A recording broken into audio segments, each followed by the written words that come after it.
नमस्ते, मैं हूं किशोर अजवाणी। घड़ी इशारा कर रही है 9 बजे रात का। वक्त 100 बात की एक बात का। 100 बात की एक बात में आज पश्चिम बंगाल में राशन घोटाले की जांच के लिए पहुंची ईडी की टीम पर हमला हो गया, जिसमें एक अधिकारी बुरी तरह जख्मी हो गया। दिल्ली के मोहल्ला क्लिनिक में फर्जी मरीजों के टेस्ट के नाम पर हुए घोटाले की जांच सीबीआई को सौंप दी गई। मुंबई से 250 किलोमीटर दूर अंडरवर्ल्ड डॉन दाऊद इब्राहिम की 2 प्रॉपर्टियां करोड़ों में नीलाम कर दी गईं, जिससे दाऊद के नाम की दहशत खत्म होने के संकेत मिले। और दक्षिण कोरिया के एक टापू पर उत्तर कोरिया ने ताबड़तोड़ गोले दाग दिए, जिसके बाद दक्षिण कोरिया ने भी 2 टापू खाली करवाकर जंग की शुरुआत के संकेत दे दिए। उधर ब्रेकिंग न्यूज आ रही है, हाईजैक हुए भारतीय जहाज से जुड़ी खबर है कि अरब सागर में सोमालिया के तट के पास हाईजैक हुए जहाज पर भारतीय नौसेना का ऑपरेशन पूरा हो गया। उस जहाज पर मौजूद 15 भारतीयों समेत सभी 21 क्रू मेंबर सुरक्षित बाहर निकाल लिए गए। नौसेना के मार्कोस कमांडो ने जहाज की जांच की। खबर है कि इस पूरे ऑपरेशन के दौरान मार्कोस कमांडो को उस जहाज पर समुद्री लुटेरे नहीं मिले। दावा किया जा रहा है कि मार्कोस कमांडो की वार्निंग के बाद सारे समुद्री लुटेरे वहां से भाग खड़े हुए। जानकारी के मुताबिक 4 जनवरी की शाम को करीब 5 से 6 समुद्री लुटेरों ने जहाज को हाईजैक कर लिया था। इसके बाद समुद्री लुटेरों से जहाज को छुड़ाने के लिए नौसेना के जहाज आईएनएस चेन्नई को रवाना किया गया था। आईएनएस चेन्नई को वहां पर रवाना किया गया और खबर यह आ रही है कि मार्कोस कमांडो ने उन लोगों को छुड़ा लिया है, भारतीय क्रू मेंबर को। पूरे ऑपरेशन के दौरान मार्कोस कमांडो को उस जहाज पर समुद्री लुटेरे नहीं मिले हैं, यह भी खबर आ रही है। और दावा किया जा रहा है कि मार्कोस कमांडो की वार्निंग के बाद सारे समुद्री लुटेरे वहां से भाग खड़े हुए। ये घटना हुई है ऐसे जहाज पर जिसमें भारतीय चालक दल था और उसी को बचाने के लिए मार्कोस कमांडो गए थे। ब्रेकिंग न्यूज आ रही है, भारतीय जहाज के हाईजैक से जुड़ी हुई अरब सागर में सोमालिया के तट के पास हाईजैक हुआ था जहाज। खबर यह थी कि सोमालिया के समुद्र दस्तियों ने हाईजैक कर लिया था। 15 भारतीय समेत सभी 21 क्रू मेंबर जो थे वो उसमें फंस गए थे, उनको सुरक्षित बाहर निकाल लिया गया है। नौसेना के मार्कोस कमांडो ने जहाज की जांच की है। आईएनएस चेन्नई यहां से भेजा गया था मार्कोस कमांडो के साथ। नौसेना के मार्कोस कमांडो होते हैं जो मरीन कमांडो, उन्होंने इन लोगों को वहां पर छुड़ाया है। हमारे साथ संदीप बोल जुड़ रहे हैं। संदीप, और क्या पता चल रहा है? देखिए, भारतीय नौसेना ने मिशन डिप्लॉयमेंट के तहत हर उस जगह पे अपने तैनाती की है, वॉरशिप को लगाया गया। पिछले 1 महीने से किशोर जिस तरीके से लगातार ये वारदातें बढ़ी हैं, कोशिश हुई है भारतीय जेट के पास से भी जो है एक शिप को इस तरीके से लुटेरों ने लूटने की कोशिश की, उसको साथ भी लेकर सोमालिया तक। तो जब ये डिस्ट्रेस कॉल आया तो नौसेना ने अपने डिस्ट्रॉयर शिप को वहां पे भेजा और उसके बाद साथ ही जो प्रेडेटर ड्रोन है वो भी लगातार फ्लाई कर रहे थे और लगातार जो है वहां पे वार्निंग दी जा रही थी। क्रू से कनेक्ट किया गया, उसके बाद ऑपरेशन कंडक्ट किया गया और बहुत स्विफ्टली इस ऑपरेशन को खत्म किया गया। कुल 21 क्रू थे उसमें, जिसमें 15 भारतीय थे और हर एक कंपार्टमेंट को जब चेक किया गया तो ये पता लगा कि मार्कोस को किसी भी तरीके कोई लुटेरा वहां नहीं मिला। इसका मतलब साफ था कि किस तरीके की वार्निंग दी गई थी। उसके बाद लुटेरे जो है जहाज छोड़ के जा चुके थे। और वो लुटेरे कहाँ के थे, ये इसका कुछ अंदाजा अभी नहीं लग पाया।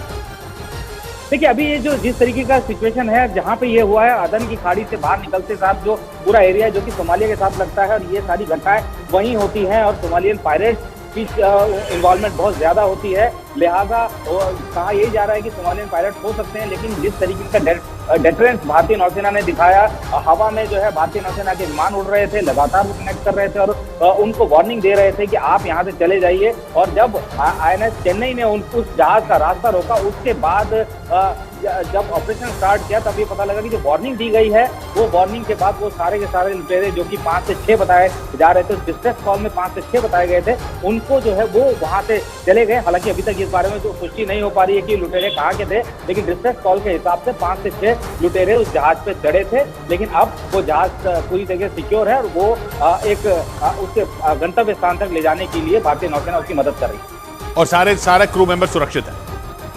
जी बिल्कुल, सारे क्रू मेंबर सुरक्षित है और पहले से ही कहा जा रहा था कि क्या ये ऑपरेशन कंडक्ट किया जाएगा, क्योंकि जिस जगह जो कमांड एंड कंट्रोल सेंटर है शिप का, अगर उसके अंदर वो बंद है और तो सिक्योर है, लेकिन अगर वो ब्रीच कर जाते और सोमालियन पायलट उसके पास उनको पकड़ लेते तो ये ऑपरेशन शायद नहीं हो पाता, क्योंकि जान माल का नुकसान हो सकता था। लेकिन उससे पहले ही वार्निंग जब दी गई तो वो सारे के सारे जो लुटेरे थे वो वहां से जा चुके थे और एक एक कंपार्टमेंट को मार्कोस ने चेक किया और उसके बाद एक भी जो लुटेरा है वहां पे नहीं मिला। तो माना जा रहा है कि जिस तरीके का वार्निंग नौसेना की तरफ से लगातार दिया जा रहा था, उसके बाद वो डर के मारे वो लुटेरे उस जहाज को छोड़ के निकल गए।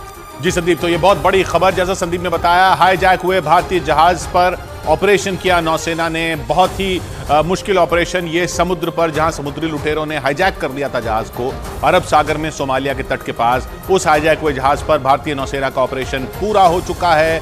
जहाज पर मौजूद 15 भारतीयों समेत सभी 21 क्रू मेंबर सुरक्षित बाहर निकाल लिए गए हैं। मार्कोस कमांडो ने ये ऑपरेशन किया। खबर है कि इस पूरे ऑपरेशन के दौरान मार्कोस कमांडो को उस जहाज पर समुद्री लुटेरे लेकिन नहीं मिले। उन्होंने वार्निंग दी थी और वो भाग खड़े हुए। मार्कोस कमांडो की वार्निंग के बाद सारे समुद्री लुटेरे वहां से भाग खड़े हुए और 4 जनवरी की शाम को करीब 5 से 6 समुद्री लुटेरों ने जहाज को हाईजैक कर लिया था, ऐसी खबर थी। और समुद्री लुटेरों से जहाज को छुड़ाने के लिए नौसेना के जहाज INS चेन्नई को रवाना किया गया था और वो ऑपरेशन कामयाब हुआ है। उधर बड़ी खबर आई बंगाल से। बंगाल के उत्तर 24 परगना में छापेमारी के लिए गई ईडी की टीम पर हमला हो गया। ईडी की टीम पर उत्तर 24 परगना के संदेश खाली गांव में अटैक हुआ।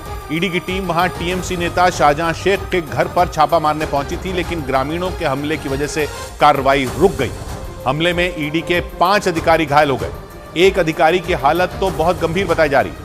बंगाल में राशन घोटाले के मामले में ईडी लगातार कार्रवाई कर रही है और इसी मामले में जांच के लिए ईडी के अधिकारी बंगाल के उत्तर 24 परगना के संदेश खाली गांव पहुंचे और वहां टीएमसी नेता शाहजहां शेख के घर पर छापा मारने वाले थे। लेकिन तभी बहुत सारे लोग शोर करते हुए टीएमसी नेता शाहजहां शेख के घर पहुंच गए। ये भीड़ संदेश खाली गांव के लोगों की थी जो गुस्से में शाहजहां शेख के घर की ओर बढ़ी। इन लोगों ने अपने हाव भाव से ये जता दिया कि ये ईडी को छापा नहीं मारने देंगे।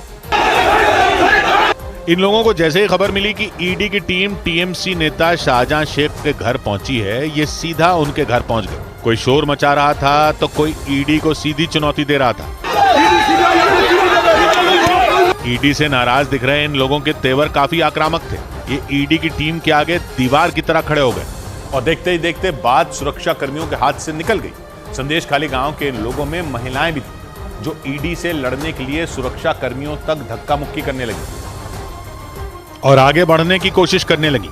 संदेश खाली गांव की इन महिलाओं ने उंगली दिखाते हुए ईडी के एक्शन का विरोध किया।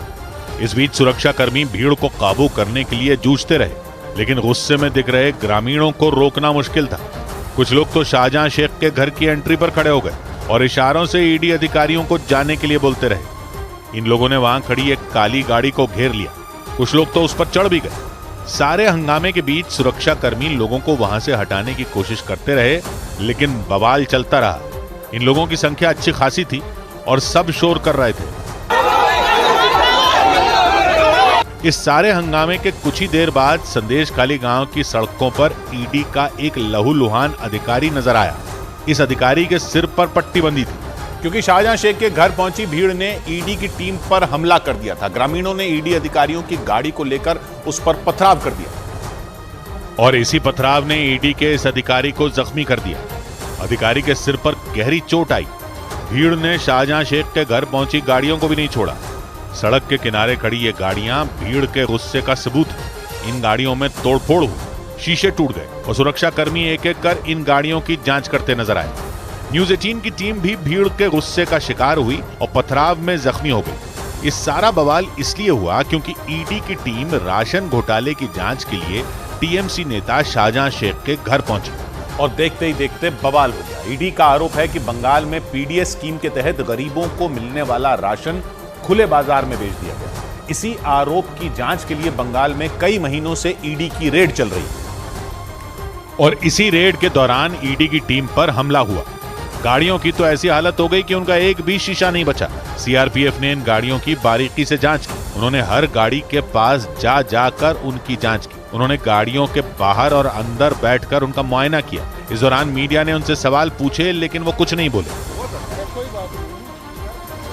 मीडिया ने सीआरपीएफ के जवानों से घायलों के बारे में भी जानना चाहा, लेकिन वो बिना कुछ बोले आगे निकल गए।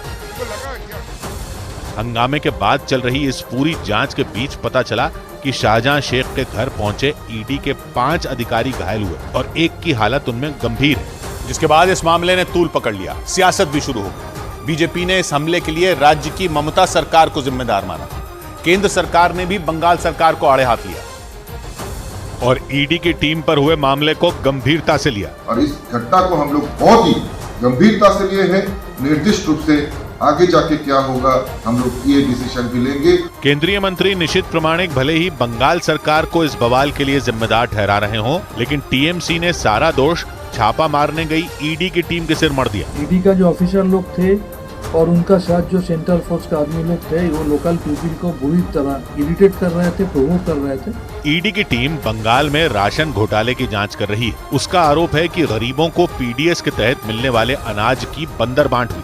पीडीएस गरीबों को सस्ते में अनाज देने वाली योजना है और ईडी के मुताबिक बंगाल में इसके तहत मिलने वाले 30% अनाज को खुले बाजार में बेच दिया गया। इसी की जांच के लिए बंगाल के मंत्री ज्योतिप्रिय मलिक के आवास पर छापा पड़ चुका है, क्योंकि ज्योतिप्रिय मलिक बंगाल का खाद्य मंत्रालय संभाल चुके हैं। यही नहीं, टीएमसी नेता शाहजहां शेख को ज्योतिप्रिय मलिक का करीबी माना जाता है, यानी जिस नेता के घर ईडी पहुंची थी उसके तार ज्योतिप्रिय मलिक से जुड़े हैं। इधर उत्तर प्रदेश के लखनऊ में सिराज अहमद नाम के बिल्डर के एक अवैध अस्पताल को बुलडोजर चलाकर ध्वस्त कर दिया गया। बताया गया कि सिराज अहमद जेल में बंद बाहुबली मुख्तार अंसारी का बेहद करीबी है।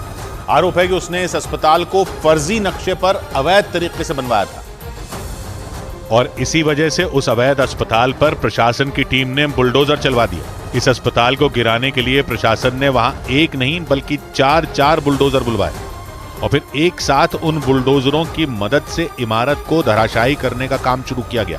एफआई हॉस्पिटल में ये बुलडोजर चल रहा है, अवैध तरीके से बना हुआ है। मैं आपको तस्वीरें यहाँ पर लगातार दिखा रहा हूँ कि किस तरीके से एलडीए का बुलडोजर जो है वो लगातार यहाँ पर चल रहा है। इस कार्रवाई का जो वीडियो सामने आया उसमें बुलडोजर के पंजे इमारत की दीवारों और उसके पिलर को गिराते नजर आए। प्रशासन के एक बुलडोजर ने अस्पताल के अगले हिस्सों को ढेर किया तो दूसरे बुलडोजर ने इमारत के गेट को चंद मिनटों में मिट्टी में मिला दिया।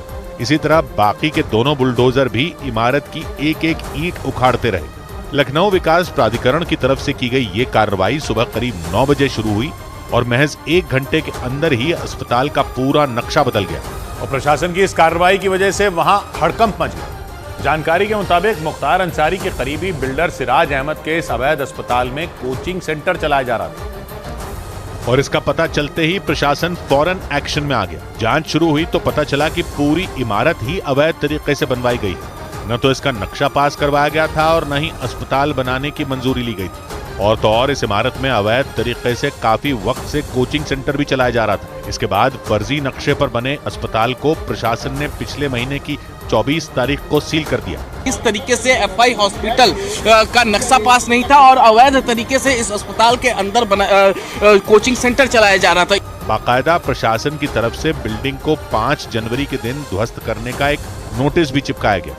मतलब इमारत को सील करने के बाद प्रशासन ने बिल्डर सिराज अहमद को 12 दिन का वक्त दिया था। बुधवार और गुरुवार को अस्पताल की सील खोलकर अंदर से सामान निकालने की छूट तक दी गई।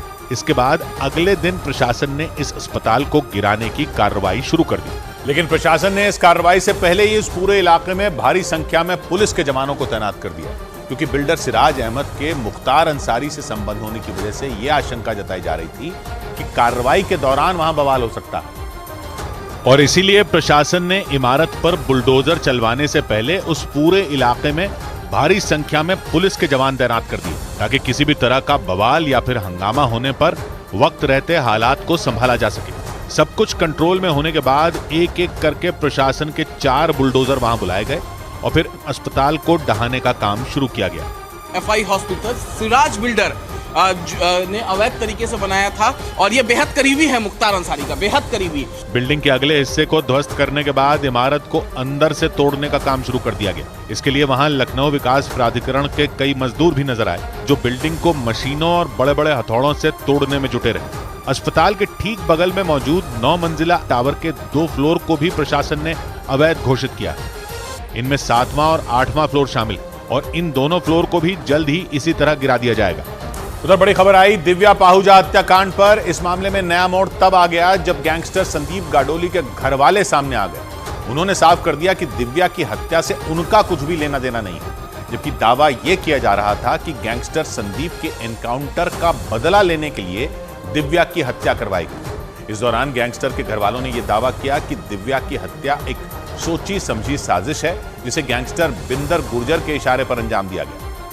फरवरी 2016 में गैंगस्टर संदीप गाडोली का मुंबई में एनकाउंटर कर दिया गया था। उसके घर वालों का आरोप है कि उस दौरान गैंगस्टर बिंदर गुर्जर ने ही संदीप का एनकाउंटर करवाने की पूरी साजिश रची थी और इसके लिए उसने मॉडल दिव्या पाहुजा का इस्तेमाल किया था। इसी वजह से यह शक जताया जा रहा था कि दिव्या की हत्या कर गैंगस्टर संदीप का बदला लिया गया, लेकिन गैंगस्टर के घर वालों ने दिव्या हत्याकांड में शामिल होने के आरोपों से इनकार कर दिया। दिल्ली के नजदीक हरियाणा के गुरुग्राम में 2 जनवरी को सिटी पॉइंट होटल में दिव्या की गोली मारकर हत्या कर दी गई और हत्या का आरोप किसी और पर नहीं बल्कि दिव्या के कारोबारी दोस्त अभिजीत सिंह पर लगा। होटल के सीसीटीवी वीडियो में दिव्या अभिजीत और उसके एक दोस्त के साथ नजर आई। वीडियो 2 जनवरी की सुबह करीब 4:15 बजे का है। पुलिस के मुताबिक उसी दिन शाम करीब 5 बजे अभिजीत ने दिव्या को सिर में गोली मार दी थी। इसके बाद यह शक जताया जाने लगा कि गैंगस्टर संदीप गाडोली के एनकाउंटर का बदला लेने के लिए इस हत्याकांड को अंजाम दिया गया, क्योंकि आरोप है कि दिव्या की मुखबिरी पर ही 7 फरवरी 2016 को मुंबई में गैंगस्टर संदीप का फर्जी एनकाउंटर किया गया था। हालांकि गैंगस्टर संदीप के घर वालों ने इस हत्याकांड से अपना पल्ला झाड़ लिया। अभी उसकी डेथ का हमसे क्या लेना देना, हमने तो कानूनी अपना काम किया है। 27 साल की मॉडल दिव्या पाहुजा गुरुग्राम के बलदेव नगर इलाके की रहने वाली थी। गैंगस्टर संदीप गाडोली एनकाउंटर मामले में वो भी आरोपी थी और 2016 से ही जेल में बंद थी और पिछले साल 25 जुलाई को दिव्या जमानत पर बाहर आई थी। पुलिस के सूत्र बताते हैं कि जेल से निकलने के बाद दिव्या अभिजीत के संपर्क में थी, लेकिन गैंगस्टर संदीप गाडोली के घर वालों का दावा है कि इस हत्याकांड को एक बड़ी साजिश के तहत अंजाम दिया गया और पूरी प्लानिंग के साथ दिव्या को रास्ते से हटा दिया गया।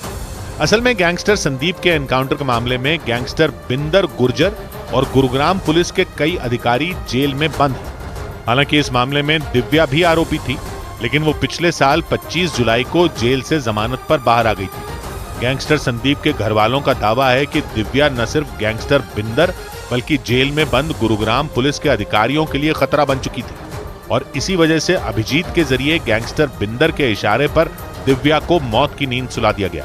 जो संदीप गाडोली मैटर में बंद हैं, जिनको कानूनी रूप से फायदा हो सकता था दिव्या की गैर मौजूदगी का, मुझे तो नहीं पता हुआ। गुरुग्राम पुलिस के मुताबिक आरोपी अभिजीत पिछले 15 साल से गैंगस्टर बिंदर गुर्जर के संपर्क में है और सूत्र बताते हैं कि जेल से बाहर आने के बाद दिव्या ने गैंगस्टर बिंदर से अभिजीत की बात भी करवाई थी और तभी से अभिजीत और दिव्या एक दूसरे के संपर्क में थे और दोनों लिव इन पार्टनर के तौर पर रह रहे थे। लेकिन दिव्या की हत्या के बाद गैंगस्टर संदीप गाडोली के घर वालों ने पुलिस की भूमिका पर सवाल खड़े कर दिए, क्योंकि जांच में इस बात का पता चला कि अभिजीत और दिव्या होटल के कमरा नंबर 111 में रुके थे और उसी कमरे में अभिजीत ने झगड़े के बाद दिव्या की गोली मारकर हत्या कर दी थी। उसी दिन दिव्या के घर वालों की सूचना पर पुलिस की एक टीम होटल में जांच करने पहुंची थी, लेकिन गैंगस्टर संदीप के घर वालों का दावा है कि पुलिस ने रूम नंबर 111 को चेक ही नहीं किया था, बल्कि पुलिस की टीम 114 नंबर रूम की जांच करके वहां से निकल गई थी। पुलिस आई और उसको 114 रूम नंबर तलाशा, जबकि 111 में था ये आदमी उस लड़की डेड बॉडी के साथ, और 111 रूम नंबर इन्होंने चेक नहीं करा। जांच के दौरान ये बात भी सामने आई कि होटल का कमरा नंबर 114 अभिजीत के लिए हमेशा बुक रहता था, लेकिन 2 जनवरी को अभिजीत दिव्या के साथ उस कमरे में नहीं रुका, बल्कि उसने ठहरने के लिए 111 नंबर कमरा लिया। इसीलिए पुलिस के सूत्र ये दावा कर रहे हैं कि दिव्या को होटल के अंदर मारने की पहले से ही पूरी तैयारी की गई थी और सूत्रों के मुताबिक दिव्या की हत्या करने के बाद आरोपी अभिजीत ने पुलिस को गलत सूचना भेजकर गुमराह भी किया था। आरोप है कि उसने होटल में मौजूद अनूप नाम के एक आदमी से पुलिस को यह जानकारी दिलवाई थी कि होटल के कमरा नंबर 114 में एक लड़की का शव पड़ा है, जबकि जांच में पता चला कि दिव्या की हत्या होटल के रूम नंबर 111 में की गई थी। लेकिन आरोप है कि अभिजीत ने जानबूझकर गुमराह करने के लिए पुलिस को गलत सूचना दिलवाई थी, ताकि पुलिस वहां आए और फिर रूम नंबर 114 को चेक करने के बाद वहां से चली जाए। और हुआ भी बिल्कुल वैसा ही। पुलिस के मुताबिक 2 जनवरी को दिव्या की हत्या करने के बाद रात करीब 9 बजे नशे की हालत में अभिजीत होटल के रिसेप्शन पर पहुंचा। उस वक्त वहां अनूप नाम का एक आदमी मौजूद था। अनूप वो है जिसने अभिजीत से होटल लीज पर लिया है। सूत्र बताते हैं कि उसने अनूप को पुलिस को ये जानकारी देने के लिए कहा था कि रूम नंबर 114 में किसी लड़की का शव पड़ा है, और उसके कहने पर अनूप ने पुलिस को वारदात की जानकारी दी। पुलिस आई और फिर 114 नंबर कमरे को चेक करके वहां से चली गई। इस दौरान पुलिस ने न तो होटल के सीसीटीवी कैमरे चेक किए और न ही किसी से पूछताछ करने की कोशिश की।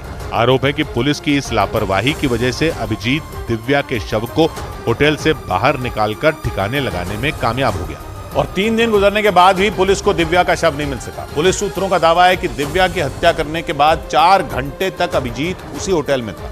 वो न तो वहां से फरार हुआ और न ही होटल के सीसीटीवी कैमरे में किसी तरह की कोई छेड़छाड़ की गई, बल्कि पुलिस के जाने के बाद उसने होटल के कर्मचारियों और अपने 2 दोस्तों की मदद से शव को भी ठिकाने लगवा दिया। पुलिस के मुताबिक अभिजीत ने अपने दोस्त बलराज और रवि को दिल्ली से बुलाया और फिर अपनी BMW कार की चाबी उन्हें सौंप दी। दावा किया गया कि अभिजीत की उस BMW कार की डिक्की में दिव्या का शव रखा था। हालांकि पुलिस ने पंजाब के पटियाला से उस कार को बरामद कर लिया, लेकिन जब डिक्की खुली तो पुलिस को शव नहीं मिला। इसीलिए आशंका जताई जा रही है कि गुरुग्राम से पंजाब के पटियाला पहुंचने के बीच में ही दिव्या के शव को अभिजीत के दोस्तों ने ठिकाने लगा दिया। शक ये भी जताया जा रहा है कि आरोपियों ने दिव्या के शव को घग्गर नदी में बहा दिया होगा। हालांकि गुरुग्राम पुलिस लगातार शव को ढूंढने में जुटी है। साथ ही पुलिस की एक टीम अभिजीत के दोस्त बलराज और रवि की भी तलाश में जुटी है और उनकी तलाश में जगह जगह छापेमारी की जा रही है। हालांकि जांच के दौरान पुलिस ने होटल के कमरे से दिव्या का फोन बरामद कर लिया है, लेकिन सूत्रों का दावा है कि पुलिस को उस फोन से अभिजीत का कोई अश्लील वीडियो नहीं मिला, क्योंकि दावा यह किया जा रहा है कि दिव्या अभिजीत से अश्लील वीडियो और तस्वीरों के बदले मोटी रकम की डिमांड कर रही थी। पुलिस के मुताबिक पूछताछ के दौरान भी अभिजीत ने दिव्या पर ब्लैकमेल करने का आरोप लगाया। उसका यह भी आरोप है कि दिव्या के पास उसके कई आपत्तिजनक वीडियो और अश्लील तस्वीरें मौजूद थी और उन्हें वो हर हाल में डिलीट करना चाहता था। सूत्र बताते हैं कि दिव्या ने जब वीडियो और तस्वीरें डिलीट नहीं की तो अभिजीत ने उसे गोली मार दी। और जांच के दौरान पुलिस ने होटल के कमरे से दिव्या का मोबाइल फोन बरामद कर लिया, लेकिन सूत्र बताते हैं कि उस फोन से पुलिस को किसी तरह का कोई अश्लील वीडियो या फिर तस्वीर नहीं मिली। हालांकि दिव्या के घर वालों का दावा है कि वो अपने पास 2 फोन रखती थी। इसी वजह से पुलिस उसके दूसरे फोन तक पहुंचने में जुट गई। साथ ही पुलिस वारदात में इस्तेमाल की गई पिस्तौल की भी तलाश कर रही है ताकि हत्याकांड की इस पूरी गुत्थी को सुलझाया जा सके। इधर अयोध्या में इंटरनेशनल एयरपोर्ट पर अहम खबर आई। प्रधानमंत्री नरेंद्र मोदी की अध्यक्षता में केंद्रीय कैबिनेट ने अयोध्या हवाई अड्डे को अंतर्राष्ट्रीय हवाई अड्डे का दर्जा देने का प्रस्ताव मंजूर कर लिया। इसके साथ ही इसका नाम महर्षि वाल्मीकि अंतर्राष्ट्रीय हवाई अड्डा अयोध्या धाम रखने के प्रस्ताव को भी मंजूरी दे दी गई। सूत्रों के हवाले से खबर है कि मकर संक्रांति के बाद यानी 15 जनवरी से अयोध्या में राम मंदिर परिसर एसपीजी के सुरक्षा घेरे में आ जाएगा। एसपीजी प्रधानमंत्री की सुरक्षा करने वाली एजेंसी है। प्रधानमंत्री नरेंद्र मोदी ने जापान में हाल ही में आए विनाशकारी भूकंप पर दुख जताया और वहां के प्रधानमंत्री फुमियो किशिदा को एक चिट्ठी लिखी। इस खत के जरिए उन्होंने आपदा में जान गंवाने वालों के लिए संवेदना जाहिर की और जापान को भारत की तरफ से हर संभव मदद का भरोसा दिया। उधर राजस्थान के कोटा में एक कार्यक्रम में पहुंचे मंत्री हीरालाल नागर के साथ हादसा हो गया। वहां के विधानसभा क्षेत्र सांगोद में उनके लिए एक स्वागत समारोह रखा गया, लेकिन समारोह में वो जिस मंच पर खड़े थे अचानक वो मंच टूट गया और कई लोगों को गंभीर चोट आई, क्योंकि जैसे ही स्वागत समारोह शुरू हुआ मंच ही टूट गया और उस पर खड़े लोग एक साथ जमीन पर गिर पड़े। हादसे से पहले सब ठीक था। राजस्थान के मंत्री हीरालाल नागर का स्वागत शुरू हो चुका था। वो लोगों से घिरे थे। स्वागत करते करते कुछ लोग उनके सामने ही आ गए। ये देखकर हीरालाल नागर ने हाथ के इशारे से उन्हें पीछे हटने को कहा और सामने देखने लगे, क्योंकि उनके स्वागत समारोह की तस्वीरें खींची जा रही थी। मीडिया के लोग भी मौजूद थे। इसी बीच पास खड़े एक शख्स ने हीरालाल नागर के गले में माला पहनाई ही थी कि पूरा का पूरा मंच धड़ाम से नीचे गिर पड़ा और जैसे ही मंच गिरा वहां अफरा तफरी मच गई। मंच पर खड़े सभी लोग नीचे गिर गए। कुछ को गंभीर चोट आई। मंत्री हीरालाल नागर को भी चोट लगी। हालांकि उनकी चोट ज्यादा गंभीर नहीं है, लेकिन मंच के अचानक गिरने से वहां मौजूद कई लोगों को गंभीर चोट लगी। मंच अचानक गिरा, इसलिए किसी को संभलने का मौका तक नहीं मिला। मंच के आसपास खड़े लोग भी चौंक गए। थोड़ी देर तो उन्हें यह समझने में लगी कि हुआ तो हुआ क्या, और जब तक समझ में आया मंच पर खड़े लोग जमीन पर पड़े थे। इनमें जिन लोगों को चोट लगी थी वो खुद को संभाल रहे थे और बाकी लोग जल्दी से मंत्री हीरालाल नागर को संभालने लगे। 2-3 लोगों ने हाथ से सहारा देकर उन्हें उठाया और फिर संभाल कर उन्हें वहां से ले गए। इसी बीच हादसे में घायल हुए बाकी लोगों को भी अस्पताल पहुंचाया गया, क्योंकि हादसे में कुछ लोगों को गंभीर चोट लगी।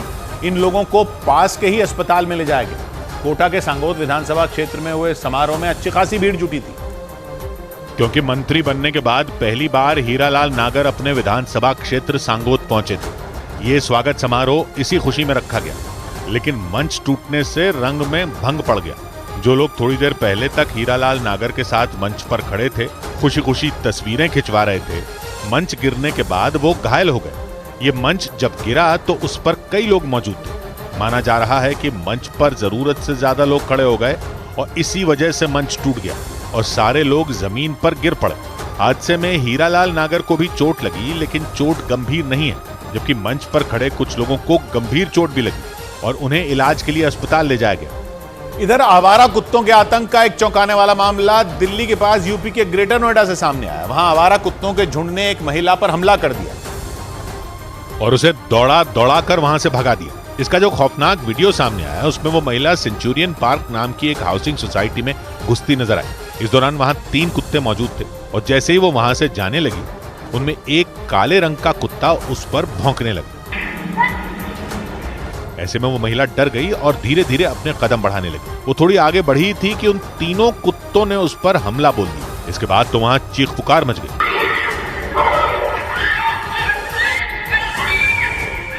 महिला चीखते हुए भागने लगी और कुत्ते उसे नोचते रहे, लेकिन इतनी आवाज सुनने के बाद भी वहां कोई नहीं आया और वो कुत्ते उस महिला को दौड़ाते रहे। ऐसे में वो महिला वहीं गिर गई और वो कुत्ते उस पर और हमलावर हो गए। उसके बाद वो उठी और चिल्लाते हुए उस सोसाइटी के गेट के अंदर घुस गई। कुत्ते फिर वहां से भाग गए, लेकिन उस महिला की चीखें बंद नहीं हुई और वो दर्द की वजह से कराहती नजर आई। इधर यूपी के मेरठ में सरेआम एक वकील के घर पर हुए हमले से दहशत फैल गई। खबर के मुताबिक वकील के घर में चल रहे निर्माण कार्य को रुकवाने के लिए 10 से ज्यादा बदमाश उसके घर के बाहर पहुंचे। उन्होंने वहां जमकर बवाल किया और उस वकील के घर के बाहर पहुंचे एक बदमाश ने तो वहां आते ही फायरिंग कर दी, जिससे एक तेज रोशनी होती दिखाई दी। इस हमले की जो तस्वीरें सामने आई, उनमें दिखा कि एक गली से 10 से ज्यादा बदमाश एक मकान के सामने जमा हो गए। उनमें कई बदमाशों के हाथों में डंडे थे, जबकि एक ने पिस्टल ले रखी थी और बिना किसी चेतावनी के उसने वहां पहुंचते ही गोली दाग दी। उसके गोली दागते ही उसके कई साथी घर से तेजी से बाहर निकले और गली में ही जमा होने लगे। तभी अचानक घर के अंदर से बदमाशों पर पत्थर से हमला किया गया। ऐसा होते ही वहां अफरा तफरी मच गई, क्योंकि पत्थर से हमला होते ही एक आदमी घर के दरवाजे से डंडा लेकर बाहर की तरफ आया और वहां मौजूद बदमाशों को डराने लगा। और इसके बाद तो वहां ऐसे हालात हो गए मानो दोनों तरफ से कोई जंग छिड़ी हो, क्योंकि वकील के घर के बाहर धमकाने के लिए पहुंचे बदमाश और घर के अंदर के लोगों के बीच पत्थरबाजी शुरू हो गई।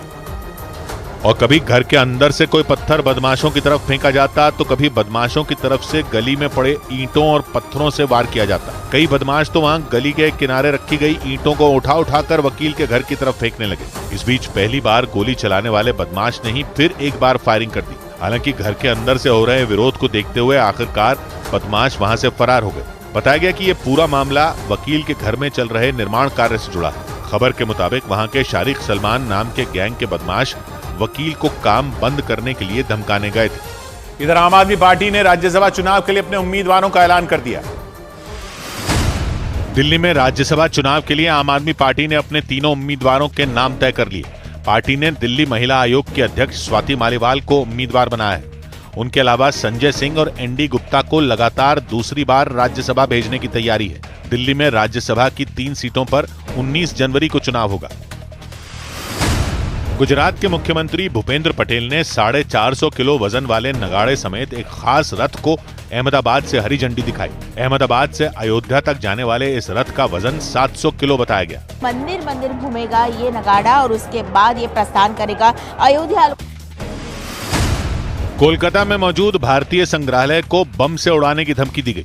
पुलिस को यह धमकी ईमेल के जरिए मिली और इसके बाद वहां लोगों की एंट्री पर रोक लगा दी गई। इसके साथ ही बम निरोधक दस्ते ने संग्रहालय की पूरी इमारत की जांच की।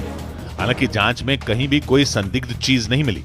उधर मध्य प्रदेश के इंदौर में एक प्रभात फेरी के दौरान हुई मामूली कहासुनी के बाद शुभम रघुवंशी नाम के बजरंग दल कार्यकर्ता की हत्या कर दी गई। इस वारदात के बाद पूरे शहर में तनाव फैल गया। हालांकि पुलिस ने हत्या के आरोप में 2 लोगों को गिरफ्तार कर लिया, लेकिन इस वारदात का जो वीडियो सामने आया उसे देखने के बाद लोगों के रोंगटे खड़े हो गए। क्योंकि उस वीडियो में प्रभात फेरी के दौरान सड़क पर कुछ लोग एक लड़के को बुरी तरह मारते नजर आए। पुलिस के मुताबिक वो लड़का बजरंग दल का कार्यकर्ता शुभम रघुवंशी था। वीडियो में शुभम पर मुक्कों और घूंसों की बरसात होती दिखाई दी। पुलिस का दावा है कि इसी दौरान कुछ लोगों ने शुभम पर धारदार हथियार से हमला कर दिया। उसे 2 अज्ञात व्यक्तियों के द्वारा एक धारदार हथियार चाकू से घायल किया गया। बाद में घायल हालत में शुभम को अस्पताल ले जाया गया, जहां उसकी जान नहीं बचाई जा सकी। जांच के दौरान ये बात सामने आई कि प्रभात फेरी देखने के दौरान हुई धक्का मुक्की की वजह से शुभम का कुछ लोगों के साथ विवाद हुआ था और उसी कहासुनी में उसकी बेरहमी से हत्या कर दी गई। इस मामले में पुलिस ने 2 लोगों को गिरफ्तार कर लिया।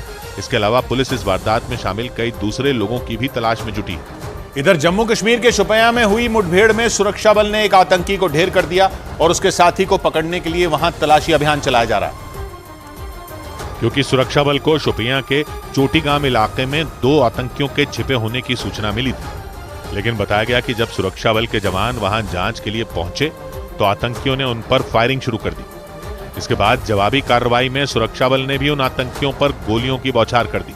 दोनों तरफ से हुई गोलीबारी ने पूरे इलाके को खौफ से भर दिया।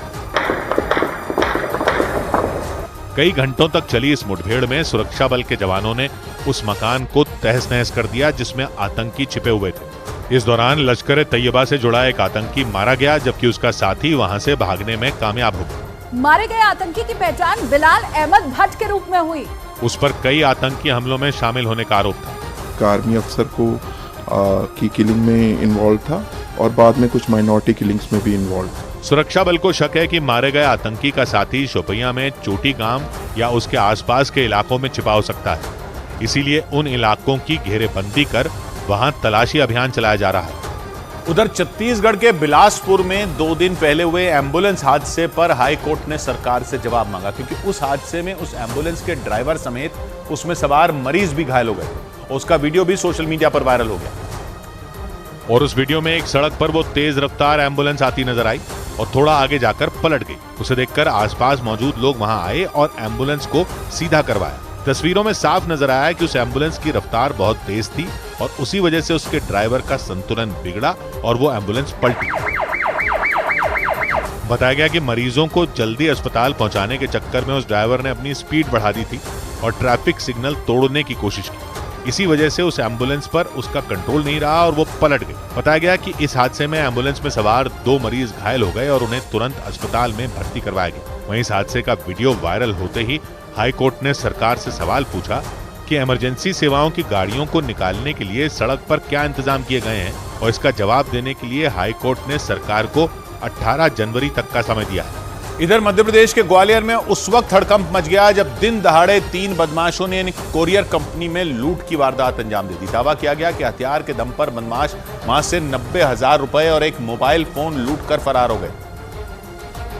लेकिन लूट की इस वारदात के वीडियो ने उस पूरे इलाके में हड़कंप मचा दिया। वारदात का जो वीडियो सामने आया उसमें एक कुरियर कंपनी के दफ्तर में एक कर्मचारी काम करता दिखाई दिया, लेकिन जैसे ही वो सामान से भरी बोरी रखकर पलटा उसके होश उड़ गए, क्योंकि तभी वहां 3 बदमाश आ धमके। एक के हाथ में पिस्तौल नजर आई जिसे उसने उस कर्मचारी के ऊपर तान दिया, क्योंकि दूसरा बदमाश उसके पीछे मुक्का बांध कर खड़ा हो गया। वहां एक तीसरा बदमाश भी पहुंचा जो सीधे दफ्तर के अंदर चला गया।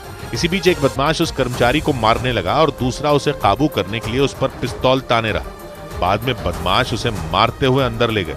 आरोप है कि थोड़ी देर बाद तीनों बदमाश 90,000 रुपए और एक मोबाइल फोन लेकर वहां से फरार हो गए। लूट की जानकारी फौरन पुलिस को दी गई, जिसके बाद पुलिस ने केस दर्ज कर बदमाशों की तलाश शुरू कर दी। उधर महाराष्ट्र में बीजेपी विधायक सुनील कांबले ने एक पुलिसकर्मी को थप्पड़ मार दिया। पुणे के एक अस्पताल में एक कार्यक्रम के दौरान किसी बात पर सुनील कांबले भड़क गए और वहां मौजूद पुलिस वाले को थप्पड़ जड़ दिया। घटना के वक्त महाराष्ट्र के डिप्टी सीएम अजीत पवार मंच पर मौजूद थे। घटना का जो वीडियो सामने आया उसमें कार्यक्रम के बाद बीजेपी विधायक सुनील कांबले मंच से नीचे उतर रहे थे। इसी दौरान उनका संतुलन बिगड़ गया और उन्होंने वहां खड़े एक पुलिसकर्मी को थप्पड़ मार दिया। हालांकि वीडियो वायरल होने के बाद सुनील कांबले ने अपनी सफाई भी पेश की और बताया कि उन्होंने पुलिस वाले को थप्पड़ नहीं मारा था बल्कि सिर्फ धक्का दिया था। उधर महाराष्ट्र के पुणे में एक गैंगस्टर को दिन दहाड़े गोली मारकर हत्या कर दी गई, जिससे पूरे इलाके में सनसनी फैल गई। हत्या की वारदात एक रिहायशी इलाके में हुई जहां शरद मोहोल नाम का गैंगस्टर रहता था। और उसी के घर के सामने कुछ बदमाश उसे गोली मारकर फरार हो गए। शरद मोहोल गैंगस्टर होने के अलावा इलाके के दबंग लोगों में गिना जाता था। उसकी पत्नी स्वाति मोहोल बीजेपी की नेता है। उसकी हत्या के बाद पूरे इलाके में दहशत का माहौल बन गया। पुलिस ने पूरे इलाके की घेरेबंदी कर जांच शुरू कर दी। घटना वाली जगह पर गोलियों के खोखे तक पड़े दिखे। बताया जा रहा है कि शरद मोहोल उस वक्त अपनी पत्नी के साथ मंदिर के लिए निकला था। आरोपियों ने उसे 4 गोलियां मारी, उसकी वहीं पर मौत हो गई। लेकिन राज्य के डिप्टी सीएम देवेंद्र फडणवीस ने गैंग वॉर की बात से इनकार किया। कुख्यात गुंड्याची हत्या त्यांच्याच साथीदाराने त्या ठिकाणी केलेली आहे। घटना की जांच के लिए पुलिस इलाके के सभी सीसीटीवी कैमरों को खंगालने में जुट गई। और इस बीच पुलिस ने इस मामले में मुख्य आरोपी की पहचान का दावा कर दिया। पुलिस सूत्रों के मुताबिक शरद मोहोल की हत्या को उसी के एक साथी साहिल फुलेकर ने अंजाम दिया। पुलिस सूत्रों के मुताबिक इस हत्याकांड में 4 लोग शामिल थे। सभी की पहचान कर ली गई है। गैंगस्टर शरद मोहोल की हत्या के पीछे की वजह प्रॉपर्टी और पैसों के विवाद को बताया जा रहा है। पुणे पुलिस के मुताबिक जल्द ही सभी आरोपियों को गिरफ्तार कर लिया जाएगा। इधर संसद घुसपैठ मामले के आरोपियों से सच उगलवाने की तैयारी शुरू हो गई। संसद घुसपैठ मामले की आरोपी नीलम को छोड़कर दूसरे सभी आरोपियों का पॉलीग्राफ टेस्ट कराया जाएगा। दिल्ली की पटियाला हाउस कोर्ट ने जांच टीम को इसकी मंजूरी दे दी। अदालत ने इस मामले के आरोपी मनोरंजन और सागर के ब्रेन मैपिंग और नार्को टेस्ट की भी मंजूरी दी। राजस्थान की भजनलाल सरकार ने राज्य में अपराधों की जांच के लिए सीबीआई पर लगी रोक हटा दी। यानी राजस्थान में किसी भी मामले की जांच के लिए सीबीआई को राज्य सरकार से मंजूरी लेने की जरूरत नहीं होगी। कांग्रेस की पिछली सरकार ने जुलाई 2020 में सीबीआई पर यह रोक लगा दी थी। महाराष्ट्र कोऑपरेटिव बैंक घोटाला मामले में ईडी ने एनसीपी प्रमुख शरद पवार के भतीजे रोहित पवार के कई ठिकानों पर छापेमारी की। ये कार्रवाई पुणे और अमरावती समेत 6 जगहों पर की गई। सूत्रों के मुताबिक ये घोटाला 20,000 करोड़ से ज्यादा का है। उधर बड़ी खबर आई चीन और म्यांमार से जुड़ी। म्यांमार में भड़की हिंसा की आग अब चीन तक पहुंच गई। म्यांमार में जारी गृह युद्ध के दौरान चीन की सीमा पर तोप से कई गोले दागे गए जो चीन के इलाके में जा गिरे। इसके बाद वहां लोगों के बीच भगदड़ मच गई। इस हमले में चीन को काफी नुकसान पहुंचा। इसके साथ ही 5 नागरिक बुरी तरह घायल हो गए, जिसके बाद चीन ने म्यांमार की सेना और वहां के विद्रोही संगठनों को कड़ी चेतावनी दे दी, क्योंकि म्यांमार की ओर से किए गए हमलों की वजह से चीन बुरी तरह भड़क गया। और चीन पर हुए हमले के बाद का जो वीडियो जारी किया गया उसमें लोग घबराकर इधर उधर भागते दिखे और जहां तक नजर गई सिर्फ धुआं ही धुआं दिखाई दिया। ऐसा लगा मानो किसी दुश्मन देश ने वहां बमों की बरसात कर दी और वहां चीख पुकार मच गई, क्योंकि जो वीडियो जारी किया गया उसमें बड़ी संख्या में लोग अपनी जान बचाकर भागते दिखाई दिए,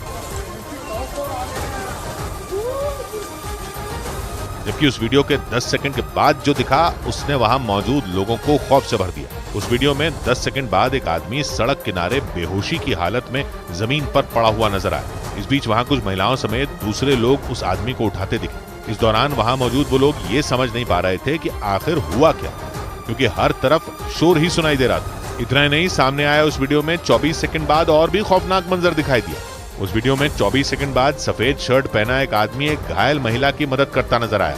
यानी तस्वीरों ने चीन पर हुए हमले की दर्दनाक कहानी बयां कर दी। म्यांमार में जारी गृह युद्ध चीन के लिए खतरनाक साबित होगा, ये वहां के लोगों ने कभी सोचा भी नहीं था। लेकिन हमले के बाद जो वीडियो सामने आया उसने साफ संदेश दे दिया कि चीन म्यांमार में भड़की हिंसा से नहीं बच सकता। मतलब जिस सेना को चीन ने समर्थन दिया वो अब उस पर ही भारी पड़ रही। साल 2021 में म्यांमार में सेना ने तख्ता पलट कर दिया था और सत्ता की कमान अपने हाथों में ले ली थी। इसके बाद से वहां गृह युद्ध जारी है, क्योंकि म्यांमार के विद्रोही संगठन सेना को सत्ता से उखाड़ फेंकना चाहते हैं। इसलिए वहां सेना और विद्रोही संगठनों में जंग छिड़ी हुई है, जबकि चीन शुरुआत से ही म्यांमार की सेना की खुलकर मदद कर रहा है। ऐसे में वहां के विद्रोही संगठन चीन का विरोध कर रहे हैं। मतलब कि म्यांमार में सेना और विद्रोहियों के बीच जारी जंग में चीन का बच पाना मुश्किल माना जा रहा है, क्योंकि जंग के दौरान चीन के इलाके पर हमला हो गया। असल में म्यांमार और चीन की सीमा के नजदीक रॉकेट दागे गए थे, लेकिन ये रॉकेट चीन के इलाके में जा गिरे और बताया गया कि इस हमले में चीन के 5 नागरिक घायल हो गए। जबकि हवाई हमले के बाद चीन ने म्यांमार की सेना और वहां विद्रोही संगठनों दोनों को कड़ी चेतावनी दे डाली। उधर जापान में नए साल पर आए विनाशकारी भूकंप ने वहां जमकर तबाही मचाई। वहां आए भूकंप की वजह से कई इलाकों में पहाड़ खिसकने की घटनाएं भी सामने आई। ऐसी एक घटना वहां के इशिकावा प्रांत में भी हुई और उसकी तस्वीरें देखकर लोगों की रूह कांप उठी। उन तस्वीरों में एक महिला हाथ में सामान लिए जोर जोर से चिल्लाती नजर आई। उस महिला के साथ उसका एक बेटा भी वहां खड़ा दिखाई दिया, जो अपने फोन में पहाड़ खिसकने के खौफनाक मंजर को रिकॉर्ड कर रहा था। तस्वीरों में जैसे ही पहाड़ खिसका, मानो वहां सैलाब आ गया और उसने अपने रास्ते में आने वाली हर चीज को चकनाचूर कर दिया। पहाड़ से मलबा गिरते ही वहां मौजूद कई कच्चे घर तबाह होते नजर आए और वह मलबा तेजी से उस सड़क पर आगे बढ़ रहा था। उसे देखकर ऐसा लगा मानो वहां की सड़कों पर लावा बह रहा हो। मलबे ने वहां पड़ी बर्फ को भी ढक दिया और सड़क पर लगे खंभों को भी उखाड़ कर रख दिया। तस्वीरों में दिखा कि मलबे को अपनी तरफ आता देख वो महिला भागने लगी। इतने में ही उस मलबे ने वहां मौजूद एक और झोपड़ी को मिट्टी में मिला दिया और थोड़ा आगे जाकर वो मलबा थम गया और वो माँ बेटे अपनी जान बचाकर वहां से भाग निकले। लेकिन जापान में आए विनाशकारी भूकंप का प्रकोप इससे भी कहीं ज्यादा था। बताया गया कि वहां आए भूकंप में करीब 100 लोगों की मौत हो गई, जबकि हजारों लोग बेघर हो गए, क्योंकि भूकंप के तेज झटकों की वजह से उनके घर मलबे के ढेर में तब्दील हो गए थे। लेकिन भूकंप के 4 दिन गुजर जाने के बाद भी वहां मची तबाही के निशान साफ दिखाई दिए। वहां से आई तस्वीरों में एक घर पूरी तरह तबाह नजर आया और रेस्क्यू टीम उस घर में लोगों की तलाश करती नजर आई। बताया गया कि भूकंप की वजह से वहां के कई घर तबाह हो गए थे। ऐसे में वहां की रेस्क्यू टीम घर घर जाकर लोगों को तलाश रही है और इसी दौरान उन्हें एक घर में 80 साल की एक महिला के दबे होने की जानकारी मिली। इसके बाद रेस्क्यू टीम वहां पहुंची और उस महिला का रेस्क्यू किया। तस्वीरों में उस घर के फर्श पर चारों तरफ लकड़ियों का ढेर लगा दिखाई दिया और उसके बीच रेस्क्यू टीम उस घर के बेसमेंट में जाकर लोगों को तलाशती दिखी। उस महिला को सही सलामत बाहर निकालने के बाद स्ट्रेचर के जरिए उसे एम्बुलेंस तक पहुंचाया गया। उधर आंध्र प्रदेश में एक एमएलसी सड़क हादसे में बाल बाल बच गए। आंध्र प्रदेश के नेल्लूर में एमएलसी पर्वता रेड्डी चंद्रशेखर रेड्डी की कार एक ट्रक से टकरा गई। इसकी वजह से वो गंभीर रूप से घायल हो गए। इस भीषण सड़क हादसे में उनके निजी सचिव की मौत हो गई। दिल्ली के सरकारी अस्पतालों में खराब क्वालिटी की दवाइयों की सप्लाई के मामले की जांच सीबीआई को सौंप दी गई। ये मामला सामने आने के बाद दिल्ली के उपराज्यपाल वीके सक्सेना ने सीबीआई से जांच कराने की सिफारिश की थी। हरियाणा के यमुनानगर में ओम प्रकाश चौटाला की पार्टी आईएनएलडी के पूर्व विधायक दिलबाग सिंह के घर पर ईडी ने छापेमारी की। ये कार्रवाई अवैध खनन मामले में की गई और खबर है कि इस दौरान जांच टीम ने 5 करोड़ कैश के साथ कुछ अवैध हथियार भी बरामद किए। वहीं ब्रिटेन के एक बड़े हिस्से में बाढ़ जैसे हालात बन गए। ब्रिटेन में 2 दिन पहले ही हैंक तूफान आया था, जिसके बाद वहां जबरदस्त बारिश हुई। इसकी वजह से ब्रिटेन की ट्रेंट नदी का जलस्तर बढ़ने लगा और ब्रिटेन के एक बड़े हिस्से पर बाढ़ का खतरा मंडराने लगा। ड्रोन से ली गई ये तस्वीरें उन्हीं डरावने हालात की ओर इशारा कर रही हैं। ये तस्वीरें ब्रिटेन के मिडलैंड्स यानी ब्रिटेन के मध्य भाग की हैं। इन्हें देखकर ऐसा लगा मध्य ब्रिटेन डूबने वाला है, क्योंकि ज्यादातर इलाकों में पानी ही पानी दिखा। ब्रिटेन के मौसम विभाग के मुताबिक वहां ऐसी हालत ट्रेंट नदी का जलस्तर बढ़ने की वजह से हुई, क्योंकि मिडलैंड्स के ज्यादातर हिस्सों में ट्रेंट नदी बहती है और ये ब्रिटेन की तीसरी सबसे लंबी नदी है। इस नदी का जलस्तर कुछ दिन पहले ब्रिटेन में आए हैंक तूफान की वजह से बढ़ा, क्योंकि हैंक तूफान की वजह से ब्रिटेन के एक बड़े हिस्से में बारिश हुई, खासकर ब्रिटेन के मध्य भाग में, क्योंकि हैंक तूफान ब्रिटेन के इसी हिस्से से गुजरा और हैंक तूफान की वजह से ब्रिटेन में खूब बारिश हुई। नतीजा यह हुआ कि ब्रिटेन के मध्य ही नहीं, दक्षिणी हिस्से में भी बाढ़ का खतरा मंडराने लगा, क्योंकि ट्रेंट नदी ब्रिटेन के दक्षिणी हिस्से से निकलती है और फिर ब्रिटेन के मध्य भाग से गुजरती है। ड्रोन से ली गई ये तस्वीरें ब्रिटेन के उन्हीं इलाकों की हैं। ब्रिटेन में हैंक तूफान ऐसे समय आया जब पूरा यूरोप ठंड से ठिठुर रहा है, यानी यूरोप में मौसम खेल खेल रहा है। कहीं तूफान की वजह से बारिश हो रही है तो कहीं बर्फीला तूफान आ रहा है। स्वीडन में तो इतनी बर्फ गिरी कि गाड़ियों का चलना तक मुश्किल हो गया, क्योंकि स्वीडन में लगातार बर्फ गिर रही है। तापमान -40 डिग्री सेल्सियस से नीचे। यही नहीं, 4 जनवरी का दिन तो यूरोप के कई देशों में इस मौसम का सबसे ठंडा दिन रहा। इन देशों में स्वीडन भी शामिल है और वहां के लोग भी ठंड में जम रहे हैं, क्योंकि स्वीडन में लगातार बर्फ गिर रही है। इतनी बर्फ की गाड़ियां फंस गईं, वो अपनी जगह से हिल तक नहीं पाई। बर्फीले तूफान के बीच एक नहीं बल्कि लाइन से कई गाड़ियां फंसी रहीं। आसमान से बरसी सफेद आफत ने इन गाड़ियों के पहियों को आगे बढ़ने से रोक दिया। गाड़ियां रात में फंसी थीं और रात के अंधेरे में सफेद बर्फ इन गाड़ियों को धीरे धीरे ढकने लगी। नजर आई तो सिर्फ इन गाड़ियों की लाइटें। बर्फबारी की ये तस्वीरें स्वीडन के उत्तरी हिस्से की हैं। वहां करीब 13 घंटे तक लगातार बर्फ पड़ी और तापमान -40 डिग्री सेल्सियस चला गया। स्वीडन के अलावा यूरोप के कई हिस्सों में ऐसे ही हालात हैं। रूस और बाल्टिक देशों का तापमान सबसे कम दर्ज किया गया। इसके अलावा डेनमार्क, फिनलैंड और नॉर्वे जैसे देशों में भी तापमान -40 डिग्री तक गिर गया। इधर महाराष्ट्र में अंडरवर्ल्ड डॉन दाऊद इब्राहिम की बड़ी संपत्तियां बेच दी गई। अंडरवर्ल्ड डॉन दाऊद इब्राहिम की महाराष्ट्र के रत्नागिरी में 4 में 2 संपत्तियां नीलाम हो गई। मुंबई से करीब 250 किलोमीटर दूर इन संपत्तियों में एक की बेस वैल्यू 15,000 रखी गई थी, उसकी नीलामी 2 करोड़ में हुई, जबकि दूसरी संपत्ति की बेस वैल्यू 1.5 लाख थी, वो करीब 3.25 करोड़ रुपए में बिकी। कर्नाटक के हुबली में श्रीकांत पुजारी नाम के बीजेपी कार्यकर्ता को 1992 के दंगा मामले में कोर्ट से जमानत मिल गई। रामलला के प्राण प्रतिष्ठा समारोह से पहले श्रीकांत की गिरफ्तारी पर कर्नाटक में बीजेपी लगातार प्रदर्शन कर रही थी। उत्तर प्रदेश के सुल्तानपुर में 1 लाख के इनामी बदमाश विनोद उपाध्याय को एसटीएफ ने एक मुठभेड़ में ढेर कर दिया। इस दौरान वहां से एक गाड़ी और कुछ हथियार भी बरामद किए गए। पुलिस के मुताबिक मारे गए बदमाश पर 35 से ज्यादा केस दर्ज थे। उधर अपने डिप्टी कमांडर के मारे जाने से भड़के हमास के लड़ाकों ने इजरायल के सैनिकों पर ताबड़तोड़ हमले कर दिए। हमास के डिप्टी कमांडर सालेह अल अरोरी को 3 रोज पहले एक ड्रोन हमले में मार दिया गया था और इसका बदला लेने के लिए हमास के लड़ाके इजरायल की फौज पर बुरी तरह टूट पड़े। हमास ने गाजा के अलग अलग इलाकों में घुसे इजरायली सैनिकों को निशाना बनाने का एक वीडियो भी जारी किया और उस वीडियो में हमास के लड़ाके बिल्कुल किसी एक्शन फिल्म की तरह इजरायली सैनिकों को चुन चुन कर ठिकाने लगाते दिखे। वीडियो के शुरुआती हिस्से में हमास का एक लड़ाका लगभग खंडहर हो चुकी एक इमारत की फूटी हुई दीवार के बीच से निकलता दिखाई दिया। उसके पीछे 2 और लड़ाके आए, उनके हाथों में खतरनाक रॉकेट लॉन्चर नजर आए। एक गलियारे से गुजरते हुए तीनों लड़ाके उस इमारत के आगे के 2 कमरों में पहुंचे। वो इमारत की 3री मंजिल पर मौजूद थे। खिड़कियों से बाहर देखने पर सामने वाली सड़क पर 4 इजरायली टैंक नजर आए। उन टैंकों को देखते ही हमास के लड़ाकों ने दोनों कमरों की खिड़कियों से अपने रॉकेट लॉन्चर तान दिए और बिना वक्त गंवाए एक के बाद एक धमाका शुरू कर दिया।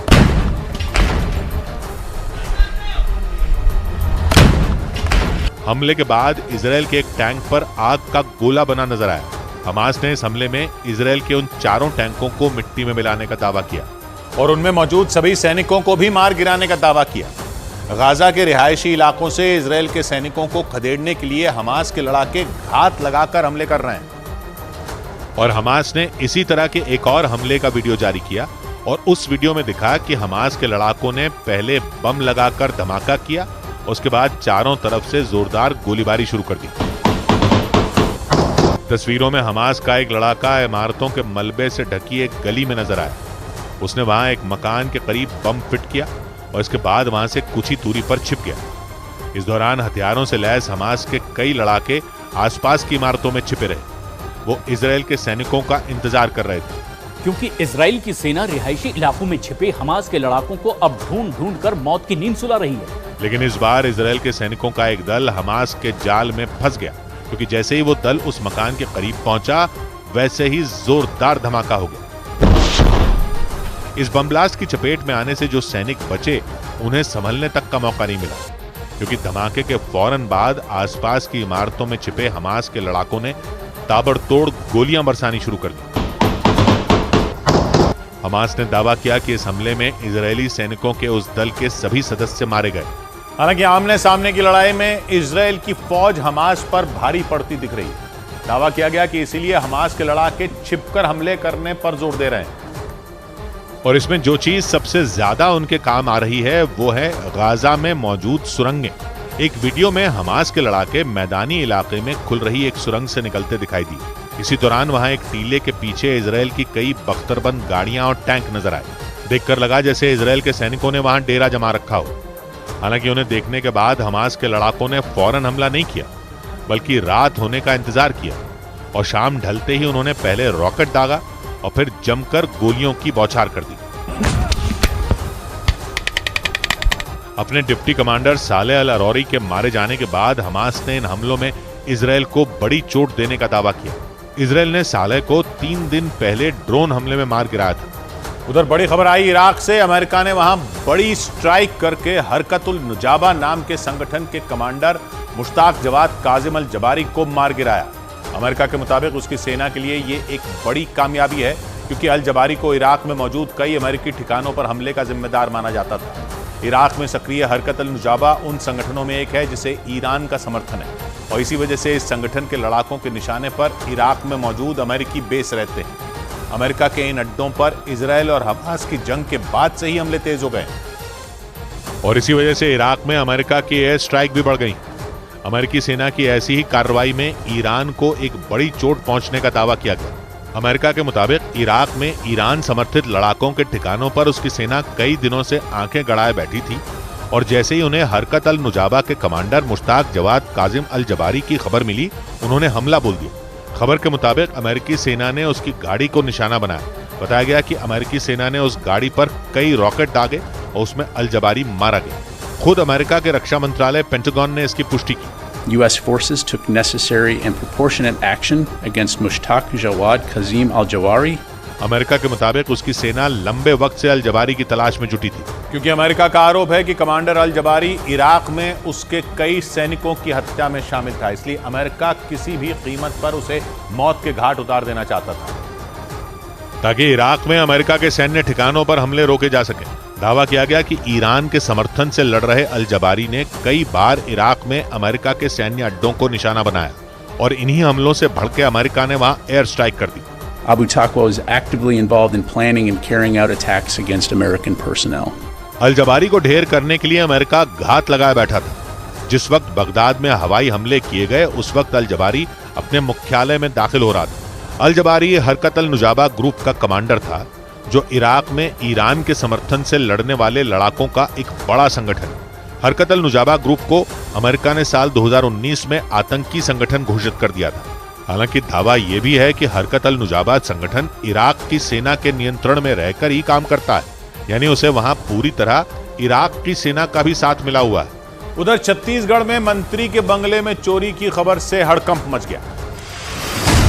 छत्तीसगढ़ की राजधानी रायपुर में स्वास्थ्य मंत्री के सरकारी बंगले से एसी, सोफा और टीवी समेत कई चीजें गायब मिली। इस बंगले में पूर्व नगरीय प्रशासन मंत्री शिव डहरिया रहते थे। खबर है कि हाल ही में उन्होंने यह बंगला खाली किया था। उसके बाद स्वास्थ्य मंत्री जब वहां पहुंचे तब उन्हें इन चीजों के गायब होने की जानकारी मिली। किचन में यहां तक कि एक भी स्लैब भी मौजूद नहीं है। उत्तर प्रदेश के अमरोहा में तैनात एक महिला सिपाही के रेप का मामला सामने आया। आरोप है कि दारोगा ने शादी का वादा कर कई साल तक उसका शोषण किया। मामले में अग्रिम विधिक कार्रवाई साक्ष्य के आधार पर की जा रही है। झारखंड के लोहरदगा में एक आदमी को उसकी महिला दोस्त की हत्या के आरोप में गिरफ्तार कर लिया गया। आरोप है कि शादी से इनकार करने पर उस आदमी ने पहले उसकी हत्या की और फिर शव को बोरे में डालकर जंगल में दफना दिया। उसको कुछ जलन फील होने लगा।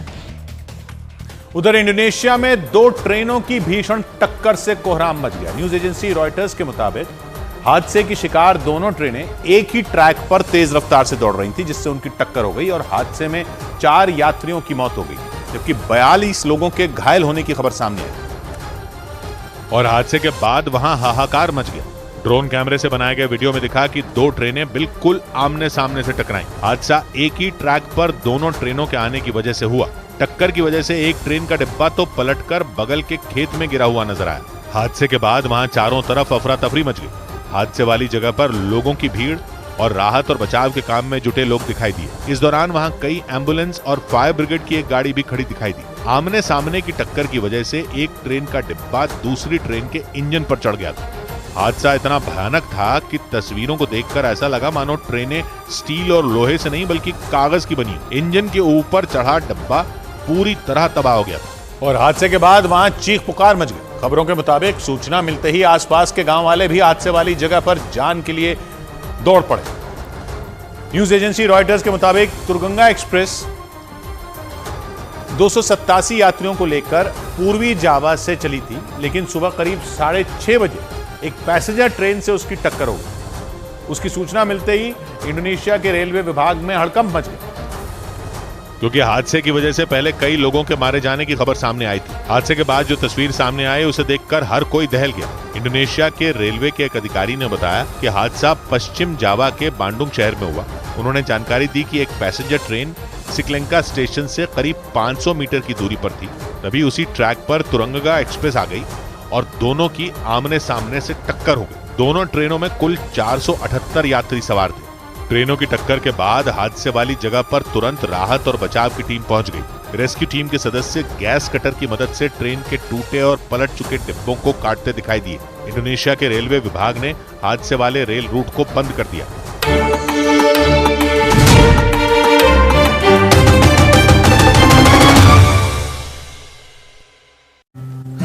बड़ी खबर आई बंगाल से। बंगाल के उत्तर 24 परगना में छापेमारी के लिए गई ईडी की टीम पर हमला हो गया।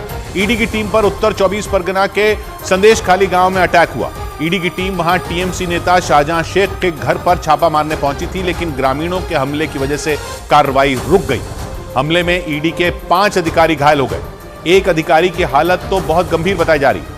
बंगाल में राशन घोटाले के मामले में ईडी लगातार कार्रवाई कर रही है और इसी मामले में जांच के लिए ईडी के अधिकारी बंगाल के उत्तर 24 परगना के संदेशखाली गांव पहुंचे और वहां टीएमसी नेता शाहजहां शेख के घर पर छापा मारने वाले थे। लेकिन तभी बहुत सारे लोग शोर करते हुए टीएमसी नेता शाहजहां शेख के घर पहुंच गए। ये भीड़ संदेशखाली गांव के लोगों की थी जो गुस्से में शाहजहां शेख के घर की ओर बढ़ी। इन लोगों ने अपने हाव भाव से ये जता दिया कि ये ईडी को छापा नहीं मारने देंगे। इन लोगों को जैसे ही खबर मिली कि ईडी की टीम टीएमसी नेता शाहजहां शेख के घर पहुंची है, ये सीधा उनके घर पहुंच गए। कोई शोर मचा रहा था तो कोई ईडी को सीधी चुनौती दे रहा था। ईडी से नाराज दिख रहे इन लोगों के तेवर काफी आक्रामक थे। ये ईडी की टीम के आगे दीवार की तरह खड़े हो गए और देखते ही देखते बात सुरक्षा कर्मियों के हाथ से निकल गई। संदेशखाली गांव के लोगों में महिलाएं भी थी जो ईडी से लड़ने के लिए सुरक्षा कर्मियों तक धक्का मुक्की करने लगी और आगे बढ़ने की कोशिश करने लगी। संदेशखाली गांव की इन महिलाओं ने उंगली दिखाते हुए ईडी के एक्शन का विरोध किया। इस बीच सुरक्षा कर्मी भीड़ को काबू करने के लिए जूझते रहे, लेकिन गुस्से में दिख रहे ग्रामीणों को रोकना मुश्किल था। कुछ लोग तो शाहजहां शेख के घर की एंट्री पर खड़े हो गए और इशारों से ईडी अधिकारियों को जाने के लिए बोलते रहे। इन लोगों ने वहां खड़ी एक काली गाड़ी को घेर लिया। कुछ लोग तो उस पर चढ़ भी गए। सारे हंगामे के बीच सुरक्षा कर्मी लोगों को वहां से हटाने की कोशिश करते रहे, लेकिन बवाल चलता रहा।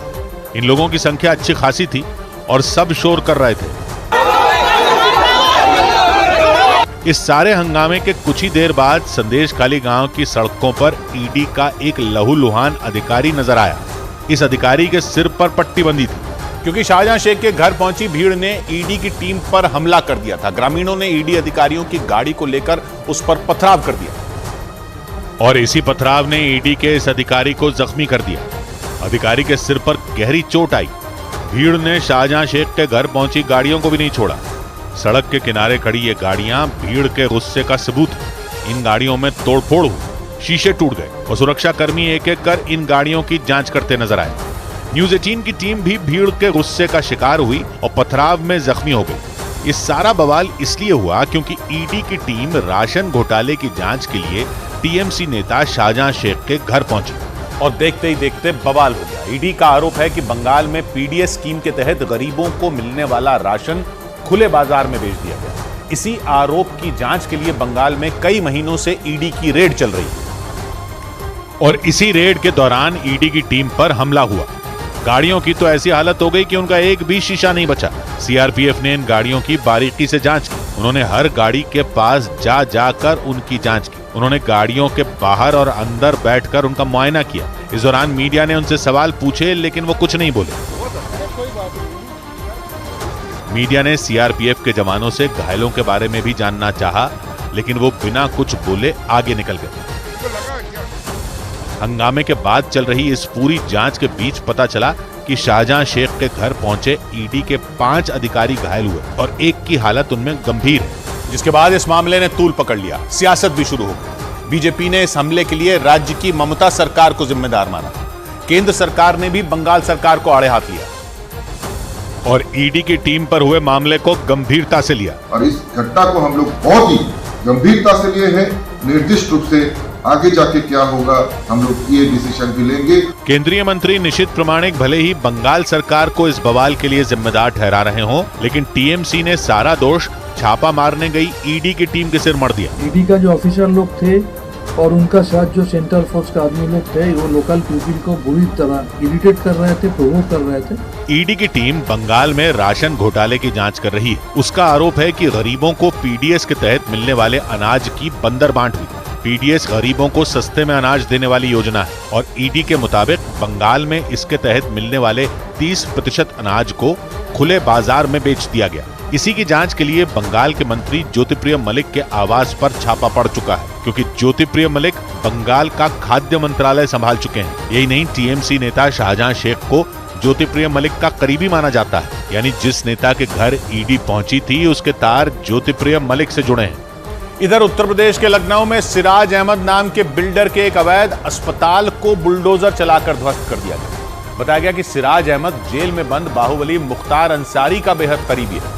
आरोप है कि उसने इस अस्पताल को फर्जी नक्शे पर अवैध तरीके से बनवाया था और इसी वजह से उस अवैध अस्पताल पर प्रशासन की टीम ने बुलडोजर चलवा दिया। इस अस्पताल को गिराने के लिए प्रशासन ने वहां एक नहीं बल्कि चार बुलडोजर बुलवाए और फिर एक साथ उन बुलडोजरों की मदद से इमारत को धराशायी करने का काम शुरू किया गया।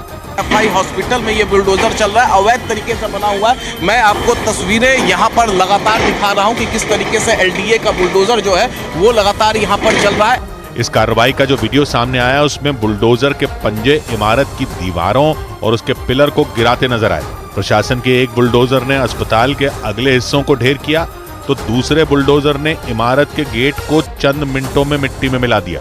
इसी तरह बाकी के दोनों बुलडोजर भी इमारत की एक एक ईंट उखाड़ते रहे। लखनऊ विकास प्राधिकरण की तरफ से की गई ये कार्रवाई सुबह करीब 9 बजे शुरू हुई और महज 1 घंटे के अंदर ही अस्पताल का पूरा नक्शा बदल गया और प्रशासन की इस कार्रवाई की वजह से वहां हड़कंप मच गया। जानकारी के मुताबिक मुख्तार अंसारी के करीबी बिल्डर सिराज अहमद के इस अवैध अस्पताल में कोचिंग सेंटर चलाया जा रहा था और इसका पता चलते ही प्रशासन फौरन एक्शन में आ गया। जांच शुरू हुई तो पता चला कि पूरी इमारत ही अवैध तरीके से बनवाई गई।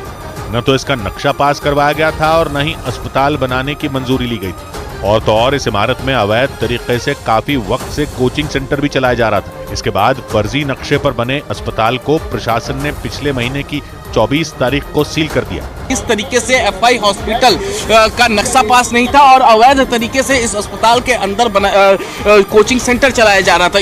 बाकायदा प्रशासन की तरफ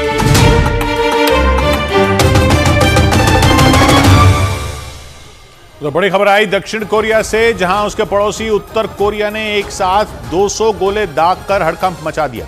न्यूज एजेंसी रॉयटर्स के मुताबिक हमले में किसी की जान नहीं गई, लेकिन दुश्मन देश के हमले के बाद दक्षिण कोरिया आग बबूला हो गया।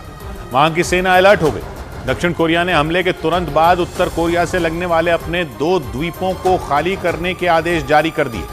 रॉयटर्स के मुताबिक उत्तर कोरिया की तरफ से दागे गए तोप के गोले से दक्षिण कोरिया में किसी भी तरह का नुकसान नहीं हुआ, लेकिन उत्तर कोरिया के इस कदम के बाद पूरा दक्षिण कोरिया दहल उठा। 7 दशक से चली आ रही पुरानी दुश्मनी में एक बार फिर दोनों के बीच जंग की तलवार खिंच गई। दक्षिण कोरिया ने उत्तर कोरिया के शासक किम जोंग उन पर युद्ध के लिए उकसाने का आरोप लगा दिया और न्यूज एजेंसी रॉयटर्स के मुताबिक दक्षिण कोरिया ने अपने 2 द्वीपों को खाली करने के आदेश दे दिए। दक्षिण कोरिया की सेना ने प्रेस कॉन्फ्रेंस करके दुनिया को बताया कि उत्तर कोरिया ने उसके योंगप्योंग द्वीप को निशाना बनाकर 10, 20 या 50 नहीं बल्कि 200 तोप के गोले एक साथ दाग दिए और खबरों के मुताबिक इस हमले के बाद वहां अफरा तफरी मच गई और लोग दहशत में आ गए। हालांकि उत्तर कोरिया की तरफ से दागे गए ये तोप के गोले दक्षिण कोरिया के इलाके में नहीं गिरे, बल्कि तोप के सभी गोले योंगप्योंग द्वीप पर दक्षिण कोरिया और उत्तर कोरिया के बीच बने बफर जोन में गिर गए, यानी एक ऐसे इलाके में जहां उत्तर कोरिया और दक्षिण कोरिया दोनों ही देशों का कब्जा नहीं है। दक्षिण कोरिया ने अपने योंगप्योंग द्वीप पर समुद्र किनारे तारों की घेरेबंदी कर रखी है। समंदर किनारे तारों की घेरेबंदी से बनी ये चौड़ी पट्टी ही बफर जोन है, लेकिन उत्तर कोरिया के हमले के बाद दक्षिण कोरिया अलर्ट हो गया, क्योंकि लंबे वक्त से दोनों दुश्मनों के बीच सुलग रही जंग की आग को उत्तर कोरिया के कदम ने पूरी तरह भड़काने का काम किया। क्योंकि उत्तर कोरिया के हमले के बाद दक्षिण कोरिया की सेना ने भी किम जोंग उनको हद में रहने की चेतावनी दे दी और 2 टूक कह दिया कि अगर उत्तर कोरिया जंग के लिए उकसाने वाली हरकतें करेगा तो उसका अंजाम बहुत बुरा होगा। 국민과 군의 피해는 없으며 탄착 지점은 NLL 북방 일대입니다। दक्षिण कोरिया ने उत्तर कोरिया पर शांति समझौता तोड़ने का भी आरोप लगाया। न्यूज एजेंसी रॉयटर्स के मुताबिक उत्तर कोरिया के बारूदी हमले के बाद दक्षिण कोरिया ने अपने योंगप्योंग और बेंगडोंग द्वीप को खाली करा लिया, क्योंकि दक्षिण कोरिया के ये दोनों द्वीप उत्तर कोरिया के करीब हैं। इसी वजह से दक्षिण कोरिया की ये दोनों द्वीप हमेशा किम जोंग उन की मिसाइलों और तोपों के निशाने पर रहते हैं। और कुछ इसी तरह की हरकत उत्तर कोरिया ने 2010 में भी की थी। उत्तर कोरिया ने 14 साल पहले योंगप्योंग पर 170 तोप के गोले एक साथ दाग दिए थे उस हमले में 4 लोगों की मौत हो गई थी और कई लोग जख्मी हो गए थे। इसके बाद उस वक्त भी दोनों देशों के बीच भयानक युद्ध जैसे हालात बन गए थे। हालांकि अमेरिका के दखल के बाद दोनों दुश्मनों ने अपने कदम पीछे खींच लिए थे, लेकिन उत्तर कोरिया ने 200 गोले दागकर दक्षिण कोरिया के पुराने जख्मों को कुरेद दिया। और इसी वजह से दक्षिण कोरिया की सेना ने भी बिना वक्त गवाए जंग की तैयारी भी शुरू कर दी, ताकि पड़ोस में बैठे दुश्मन को उसकी हरकत पर करारा जवाब दिया जा सके। दक्षिण कोरिया की सेना ने अपने टैंकों और तोपों का मुंह उत्तर कोरिया की तरफ मोड़ दिया और एक खतरनाक मिलिट्री ड्रिल शुरू कर दी। इस दौरान दक्षिण कोरिया की सेना ने तोप से गोले दागकर अपने इरादे जता दिए। यानी उत्तर कोरिया की तरफ से 200 गोले दागने के बाद दक्षिण कोरिया की सेना भी बड़े हमले की तैयारी करती दिखी। न्यूज एजेंसी रॉयटर्स के मुताबिक दक्षिण कोरिया की सेना ने अपने उन हथियारों की टेस्टिंग की जो उत्तर कोरिया के शहरों को आसानी से निशाना बना सकते हैं। रॉयटर्स के मुताबिक उत्तर कोरिया दक्षिण कोरिया की ऐसी ही एक मिलिट्री ड्रिल की वजह से बुरी तरह चिढ़ा हुआ था। दक्षिण कोरिया की ये ड्रिल बीते 1 हफ्ते से चल रही थी और 1 रोज पहले ही खत्म हुई थी, लेकिन उस ड्रिल से बौखलाए किम जोंग उन ने दक्षिण कोरिया को जंग की धमकी दे दी थी और अपनी धमकी के कुछ ही घंटों बाद उन्होंने दक्षिण कोरिया की तरफ 200 गोले दाग दिए। और इसी वजह से पूरी दुनिया में हड़कंप मच गया, क्योंकि दुनिया के 2 हिस्सों में पहले से ही भीषण जंग छिड़ी हुई। रूस और यूक्रेन 2 साल से एक दूसरे के खून के प्यासे बने हुए, तो हमास और इजराइल की जंग ने पूरे पश्चिम एशिया का पारा चढ़ा दिया। और उत्तर कोरिया के कदम के बाद आशंका जताई जा रही है कि बहुत जल्द दोनों पुराने दुश्मनों में सीधी जंग शुरू हो सकती है, यानी एशिया का भी एक हिस्सा युद्ध की आग में जल उठेगा। उत्तर कोरिया और दक्षिण कोरिया के बीच दुश्मनी 77 साल पुरानी है। 15 अगस्त 1948 को दोनों देश आजाद हुए थे और दोनों जगह अलग अलग सरकारें बनी थी, लेकिन 25 जून 1950 को दोनों पड़ोसियों के बीच भयानक जंग छिड़ गई। 27 जुलाई 1953 को युद्ध तो खत्म हो गया, लेकिन 3 साल चली जंग में लाखों लोग मारे गए। और तब से लेकर आज तक दोनों पड़ोसी एक दूसरे की आंखों में चुभते हैं। लेकिन किम जोंग उन के उत्तर कोरिया का शासन संभालने के बाद तनाव और ज्यादा बढ़ गया और कहा तो यह भी जा रहा है कि दोनों देश बारूद के ऐसे ढेर पर बैठे हैं जिसमें लगी एक छोटी सी चिंगारी बहुत बड़ी तबाही ला सकती है। इधर भारतीय स्पेस एजेंसी इसरो चांद के बाद एक और बड़ी उपलब्धि हासिल करने के करीब पहुंच गई। इसरो ने जानकारी दी कि भारत का सौर मिशन आदित्य L1 शाम को अपनी मंजिल यानी L1 पॉइंट पर पहुंच जाएगा। ये जगह पृथ्वी से 15 लाख किलोमीटर की दूरी पर है, जो सूर्य और पृथ्वी के बीच की दूरी का महज 1% है। इसरो ने 2 सितंबर को यह मिशन लॉन्च किया था। भारतीय स्पेस एजेंसी इसरो ने अंतरिक्ष में फ्यूल सेल तकनीक का सफल परीक्षण किया। इस तकनीक के जरिए स्पेस स्टेशन को न सिर्फ ऊर्जा मिलेगी बल्कि पीने के लिए पानी भी मिल सकेगा। उत्तर भारत में घना कोहरा होने की वजह से सड़क, रेल और हवाई यातायात पर और ज्यादा असर देखने को मिला। इसकी वजह से देश भर के अलग अलग राज्यों से दिल्ली आने वाली 22 से ज्यादा ट्रेनें लेट हो गईं, तो कई उड़ानों को रद्द कर दिया गया। उधर यूक्रेन की सेना ने रूस के बेलग्रद में घुसकर एक ऑपरेशन को अंजाम दिया। बेलग्रद रूस का वो हिस्सा है जो यूक्रेन की सीमा के बेहद करीब पड़ता है। यूक्रेन ने पहले भी वहां कई तेल डिपो और रूसी सेना के हथियारों के गोदामों पर रॉकेटों से हमले बोले हैं, लेकिन इस बार यूक्रेन की सेना के हमले का जो वीडियो सामने आया वो पुतिन की चिंता भी बढ़ा सकता है, क्योंकि यूक्रेन के कई सैनिक रूस की जमीन पर ही पहुंच गए। हथियारों से लैस सैनिकों की यह टुकड़ी रूस के बेलग्रद में एक जंगल के इलाके से बेहद सावधानी से आगे बढ़ती दिखाई दी। तभी उनमें एक सैनिक जमीन पर बैठा और वहां से गुजरने वाली एक संकरी सड़क पर लैंडमाइन लगाने लगा। इसके बाद यूक्रेन की सेना की वो टुकड़ी फिर आगे की तरफ बढ़ती दिखी। थोड़ी दूर आगे बढ़ते ही यूक्रेन के एक जवान ने सामने की तरफ ताबड़तोड़ फायरिंग शुरू कर दी। इसी तरह एक दूसरे सैनिक ने भी सामने की तरफ निशाना लगाकर एक टारगेट पर जोरदार फायरिंग की। और यूक्रेन के मुताबिक उसकी सेना का यह ऑपरेशन पुतिन की जमीन पर कई घंटों तक चला। इस हमले के दौरान यूक्रेन के सैनिकों ने रूस के कई ठिकानों पर भी हमले का दावा किया, लेकिन उनके निशाने पर खास तौर पर जंगल से गुजरने वाली वो सड़क ही थी।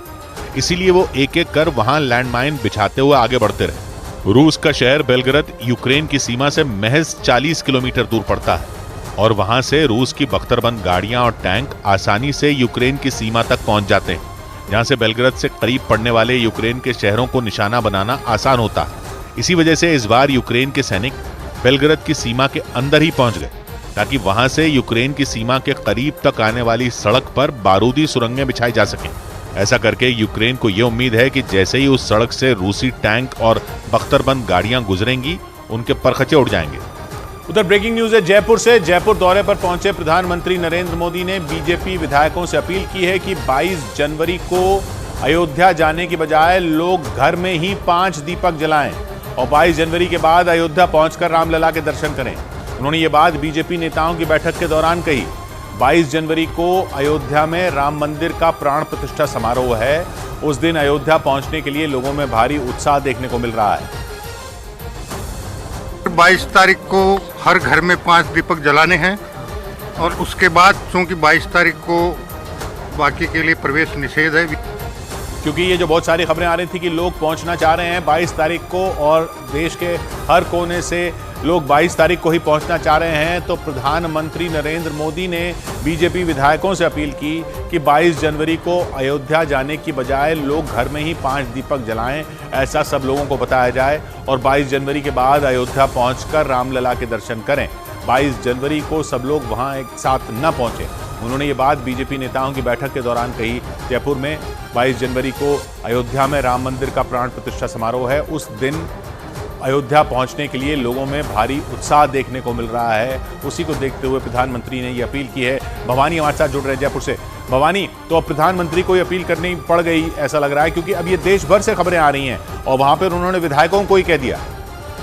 देखिए किशोर, बिल्कुल बीजेपी विधायक दल की जो मीटिंग थी, पदाधिकारी थे, उन सबको ये कहा गया कि 22 तारीख को वो घर पर दिवाली मनाएं, 5 दीपक जलाएं। उस दिन वीआईपी विजिट होगी अयोध्या के अंदर और रामलला के दर्शन करने के लिए सभी सनातनी बाद में 22 के बाद में आ जाएं और फिर आराम से दर्शन करें। उस दिन वो घर पे मनाएं। जी शुक्रिया भवानी आपका। उधर भारत और पाकिस्तान के बीच होने वाले महामुकाबले की तारीख तय हो गई। इस साल होने वाले T20 वर्ल्ड कप में भारत और पाकिस्तान के बीच 9 जून को मुकाबला होगा। ये मैच अमेरिका के न्यूयॉर्क में खेला जाएगा। 1 जून से शुरू हो रहे इस वर्ल्ड कप की मेजबानी संयुक्त रूप से अमेरिका और वेस्टइंडीज कर रहे हैं। भारतीय शेयर बाजार लगातार दूसरे दिन तेजी के साथ बंद हुआ। इस दौरान सबसे ज्यादा तेजी आईटी और कैपिटल गुड सेक्टर के शेयरों में देखने को मिली। हालांकि कमोडिटी, फार्मा और मेटल सेक्टर के शेयरों में गिरावट रही, लेकिन इसके बावजूद बॉम्बे स्टॉक एक्सचेंज का सेंसेक्स 178 अंक बढ़कर 72,026 पर बंद हुआ, जबकि निफ्टी 52 अंकों के उछाल के साथ 21,710 के स्तर पर पहुंच गया। इधर पश्चिम बंगाल के उत्तर 24 परगना में हुए बवाल पर ईडी का बयान सामने आया। ईडी ने बताया कि टीएमसी नेता शाहजहां शेख के घर पर छापेमारी के दौरान करीब 1000 लोगों ने उनकी टीम पर हमला बोला था। उस हमले में छापेमारी में शामिल 3 अधिकारी घायल हो गए। घायल ईडी अधिकारियों से पश्चिम बंगाल के राज्यपाल सीवी आनंद बोस ने मुलाकात की। ईडी की टीम पर उत्तर 24 परगना के संदेशखाली गांव में हमला हुआ। ग्रामीणों के हमले की वजह से छापेमारी की कार्रवाई रुक गई। बंगाल में राशन घोटाले के मामले में ईडी लगातार कार्रवाई कर रही है। ईडी का आरोप है कि बंगाल में पीडीएस स्कीम के तहत गरीबों को मिलने वाला राशन खुले बाजार में बेच दिया गया था। उधर यूपी के सीएम योगी आदित्यनाथ लखनऊ में आयोजित नो योर आर्मी फेस्टिवल में पहुंचे और वहां लगी हथियारों और टैंकों की प्रदर्शनी का जायजा लिया। और इस दौरान सीएम योगी आदित्यनाथ ने प्रदर्शनी में रखी हुई एक बंदूक को उठाया और सेना के अधिकारियों से उसके बारे में जाना। सीएम ने पहले उस बंदूक को हाथ में लेकर अच्छे तरीके से देखा। इसके बाद उसे अपने कंधे पर टिकाया और टारगेट पर निशाना साधने वाली पोजीशन ले ली और फिर मुस्कुराते हुए उस बंदूक को वापस सेना के एक जवान के हाथों में सौंप दिया। इसके बाद वो आगे बढ़ गए और वहां उन्हें प्रदर्शनी देखने आए कुछ बच्चे मिले। सीएम ने कुछ देर वहीं खड़े होकर उन बच्चों से बातचीत की।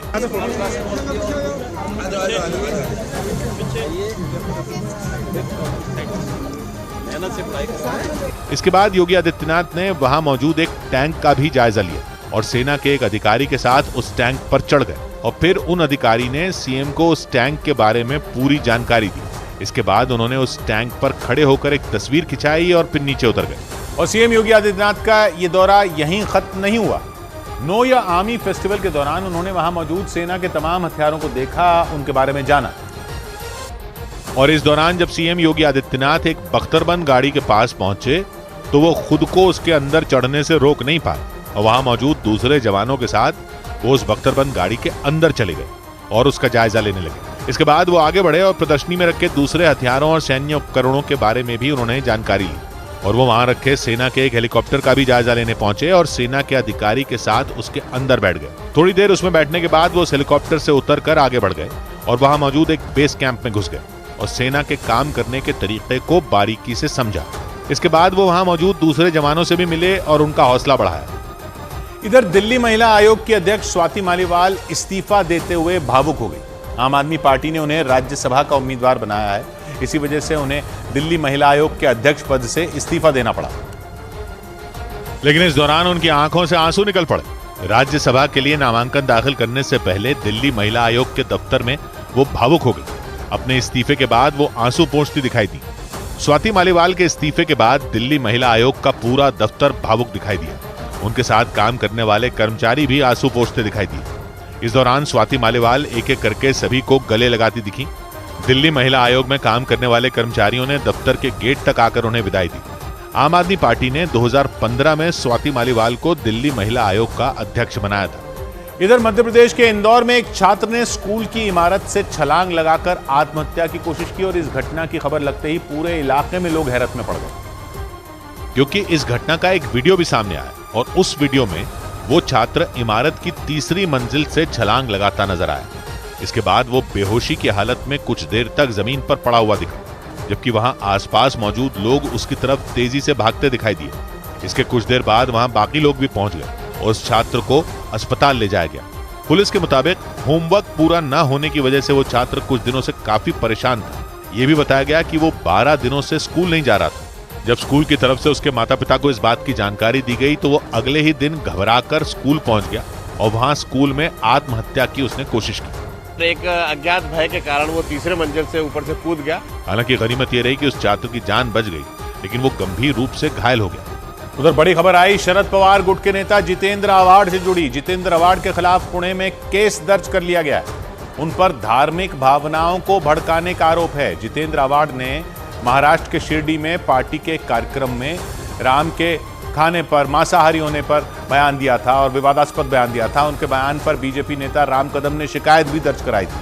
हालांकि भगवान राम पर दिए गए विवादास्पद बयान पर सियासी हंगामे के बाद जितेंद्र आव्हाड ने एक दिन पहले माफी भी मांग ली थी, लेकिन बीजेपी ने उनके खिलाफ हमले बंद नहीं किए। एक दिन पहले तो बीजेपी के नेताओं और कार्यकर्ताओं ने उनकी गिरफ्तारी के लिए थाने के बाहर ही धरना दे दिया था। यह हंगामा तब शुरू हुआ था जब जितेंद्र आव्हाड ने भगवान राम को मांसाहारी बता दिया था और फिर बीजेपी उनके खिलाफ सड़कों पर आ गई। महाराष्ट्र में बीजेपी विधायक राम कदम भी इस प्रदर्शन का हिस्सा बने। उन्होंने जितेंद्र आव्हाड के खिलाफ सख्त कार्रवाई की मांग की। जब तक आव्हाड की गिरफ्तारी नहीं होती तब तक हम शांत नहीं बैठेंगे। बीजेपी विधायक राम कदम और उनके समर्थकों ने मुंबई के घाटकोपर पुलिस स्टेशन में इस मामले की शिकायत भी दर्ज करवाई और राम पर दिए गए विवादास्पद बयान की वजह से जितेंद्र आव्हाड पर कार्रवाई की मांग की। लेकिन इसी सियासी बखेड़े के बीच जितेंद्र आव्हाड सामने आए और अपने बयान के लिए उन्होंने माफी मांगी। मैं खेद व्यक्त करता हूँ, मैं किसी के ही भावनाओं को ठेस नहीं पहुँचाना चाहता। 22 जनवरी को अयोध्या में प्राण प्रतिष्ठा समारोह। बीजेपी विधायक राम कदम ने इसी का हवाला देकर 22 जनवरी को राज्य में शराब और मांसाहार पर बैन लगाने की मांग की थी। जितेंद्र आव्हाड ने इसी बारे में बात करते हुए राम के भोजन पर विवादास्पद बयान दे दिया और देखते ही देखते इस मामले ने तूल पकड़ लिया। उछलकर आसमां तक जब गिरा बाजार चुटकी में, उछलकर आसमां तक जब गिरा बाजार चुटकी में, सड़क पर आ गए कितने ही साहूकार चुटकी में। सौगात की एक बात कही पवन ने, कभी है डूब जाती नाव भी मझदार में, चुटकी में घड़ा कच्चा लगा जाता कभी है पार चुटकी। मिलते हैं सोमवार को, घड़ी जब इशारा करेगी 9 बजे रात का। वक्त फिर होगा सौगात की।